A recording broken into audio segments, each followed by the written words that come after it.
इकडे नाशिकमध्ये आज जन आक्रोश मोर्चात मनसे आणि ठाकरे गटाचे नेते एकत्र सहभागी होणार आहेत आणि यात संजय राऊत, सचिन अहिर, बाळा नांदगावकर, संदीप देशपांडे हे उपस्थित राहणार आहेत। दोन्ही ठाकरे बंधू एकत्र येण्याच्या चर्चा सुरू असतानाच नाशिकमध्ये आज दोन्ही पक्षाचा संयुक्त मोर्चा पार पडणार आहे। मोर्चाच्या माध्यमातून नाशिकमध्ये दोन्ही पक्षाकडून जोरदार शक्ती प्रदर्शन केलं जाणार आहे।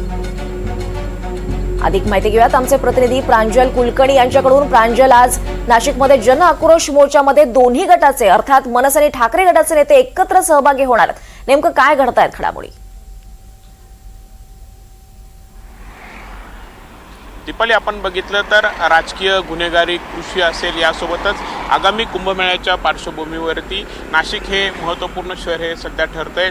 अनेक नेते मंडळींचे देखील दौरे हे सुरू आहेत। मात्र अशातच आपण बघितलं तर नाशिकला पालकमंत्री मिळत नाही आहेत, त्यामुळे अनेक प्रश्न मुद्दे असतील हे रखडलेले आहेत आणि याच सर्व पार्श्वभूमीवरती मनसे आणि ठाकरे गट हे आता कुठेतरी संयुक्त मोर्चा हे काढतायत। शासनाला जाग आणण्यासाठी अंधाराकडून उजेडाकडे असं देखील त्यांनी टॅगलाईन हे आजच्या मोर्चाला दिलेले आहेत आणि त्यामुळे कुठेतरी आपण बघितलं तर एकीकडे वरिष्ठ पातळीवरती राज ठाकरे आणि उद्धव ठाकरे दोन्ही बंधू एकत्र येतील, आगामी निवडणुका देखील त्या सोबत लढवतील, बैठका देखील सोबत होत आहेत आणि या सर्व राजकीय वर्तनाच्या चर्चा सुरू असताना दुसरीकडे आज नाशिकमध्ये मात्र संयुक्त असा मोर्चा निघणार आहे।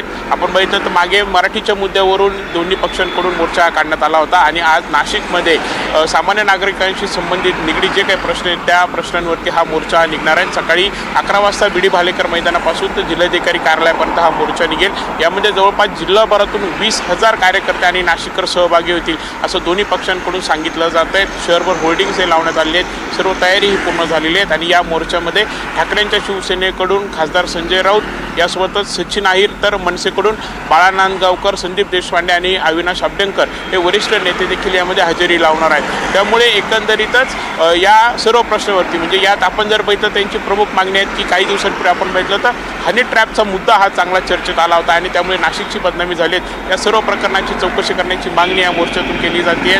तसे आपण बघितलं तर ज्या काही सोशल मीडियात देखील पोस्ट व्हायरल केल्या जात आहेत त्यामध्ये देखील हनी ट्रॅपची प्रमुख मागणी ही दिसून येते आणि त्या खालोखाल नाशिकमध्ये महापालिकेतील भ्रष्टाचार असेल, खड्डे असतील, शेतकऱ्यांचे प्रश्न असतील, अशा विविध प्रश्नांवरती हा मोर्चा जो आहे तो निघणार आहे।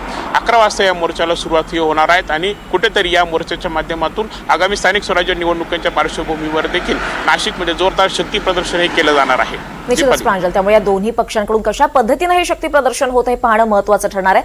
धन्यवाद या सगळ्या सविस्तर माहितीसाठी प्रांजल।